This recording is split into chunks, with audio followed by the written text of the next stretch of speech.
Hi, folks. Chris Voss here from the ChrisVossShow.com. Hey, we're coming here with another booth interview. We are at NAB 2019. Oh my gosh. Wow. And NAB show, we are here at the Axle AI booth, and we're here with Sam. Sam, how are you doing today, bud? Doing great. All right. So you guys got this wonderful booth. You guys are in South Hall. If you guys get a chance, you're at NAB, come to booth number SL15116. They're kind of in the corner of South Hall in the far east side, if you will, if you know your northwest east. And Sam, tell us about Axle AI and what you guys do. Sure. Well, we do radically simple software that makes it easy for anybody who has a lot of video to search and manage that video. Okay, awesome. And so you guys have your software here on the beautiful screen that you guys do. And so we'll take all my images, all my movies, everything, help me categorize it. Exactly. So what we find is that, especially nowadays, people are shooting a ton of video.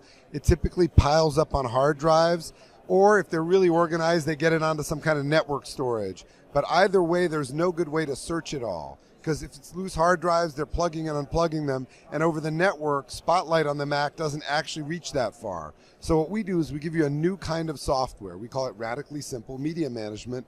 It uses artificial intelligence to help you figure out what's on your storage. It does things like automatically find everything that everyone said, find all the faces, find all the objects, even use OCR to get the numbers that are on screen. Wow. And it gives that to you in a searchable form in this browser interface. I'm taking a closer look at your guys' software here. So I can put this, looks like I have a cam intake. You kind of have your folders on the left. Folders on the left. You can put your brand up here, which is nice. Okay. Your search bar, so you can search for stuff.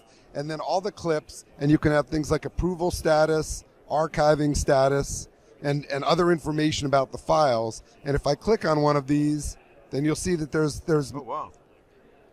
you can zoom in and basically get a full H.264 proxy view. Wow. Scrubbing over the file. You can also post comments, like here somebody posted, please change this effect. So for like editing, you can say, hey, somebody needs to cut this scene out. Exactly. It's not just for the editors, it's for the assistants, for the producers, even for clients. And then the other thing is you can have custom metadata fields here on the right, which you can edit.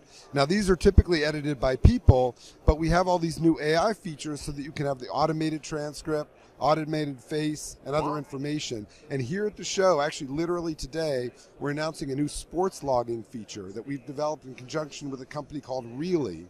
What that does is gives you automatic highlights of sports footage. So you can have like a football game. In fact, the Chicago Bears were here earlier, but you can have a football game and you can figure out, hey, all the touchdowns, all the third downs, all the penalties, automatically from the material, so you don't have to have interns logging all that information. So is the AI pretty smart where it can tell me like how many male faces, how many female faces? It doesn't currently do a count like that. It's more about identifying the individual people. Okay. So it finds celebrities, politicians, sports figures. You can also train it so that if there's somebody, like if you're for corporate video, if you have a few executives that appear all the time in your videos, you can tell it, oh, this one's, Joe Blow, and then it'll bring up Joe Blow's name every time it sees their face. And so there's all kinds of uses for this, because traditionally people are just basically scrubbing around through their footage for hours and hours. It's one of the biggest time sucks of the editing business. Yeah. It's just not knowing where to find that one take. Yeah. Now, the AI isn't perfect, but it'll get you 80 or 90% of the way there, and then you can use our search function to drill down and get closer to what you're looking for. That's pretty awesome. Yep. And that's one of the problems I've had with my videos or even photographs in my systems. Yep. Is I'll it'll be like years will go by and I'll be like, where is that one guy, my one friend, and what was that one time? Remember that one time? And I'm like, where's that photo? And good luck finding it, right? Yeah. Especially with the amount you probably shoot. Dude, and we have customers that have shot tens or even hundreds of terabytes. We have a few customers in the petabytes. Wow. So, for instance, we work with Bleacher Report and iHeartMedia in New York. They both have over a petabyte of storage at their places. So that's becoming less and less unusual as things like churches, they're capturing all of the sermons. Sports teams are sending people out. One of our biggest customers is Madison Square Garden. They send teams out at every game, not just to shoot what's going on with the players, but the crowd, random stuff going on in the stadium. So it's amazing how much footage is piling up. And again, searchability is the key. Yeah. The other thing we try and do is not to get in people's faces too much. There's traditional systems called MAMs, Media Asset Management Systems, but they're much more complex to deploy. And what we're trying to do is say, look, give us the storage you have, we'll catalog it, we'll put it in this nice browser interface. And we also have, by the way, a Premiere panel. So in the browser in Premiere, but you never have to reorganize everything you've done. Wow. It just kind of works as you go. That's awesome. That's awesome sauce. I can see this being really useful, especially now with more video. And the thing is, too, is the files now that are 4K, and they take a long time to process. There's just, trying to go through them all. Right. Oh my God. And that's why we make these low-res previews of everything, because they're actually pretty nice to look at. You couldn't send them to air, but they're perfectly good for scrubbing through and finding stuff.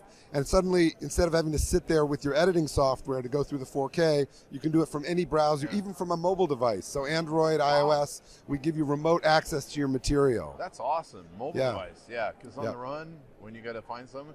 And I like that preview feature because sometimes that it helps jog your memory, and you're like, oh, this is that video, that is the one I'm looking for. Exactly. And then you open the high res in Premiere, and you can color correct and fully edit and so forth. That's awesome. Yep. Anything more we need to know about what you guys are doing here? Yes, one other big thing, which is that we're rolling out a product called Connector, and this lets you create custom workflows. It's a little more techy, but it's for people who want to build like multi-format publishing. They want to go out to multiple, say they want to go out to HD, 4K, mobile, different formats. This lets you script all of that so that you can push one button and create multiple formats in one go. And it'll also do things like notify you by email or transfer files via FTP. So it's like a little robot in the background kind of doing all the stuff that you don't want to spend time doing yourself. Cool. It's called Connector.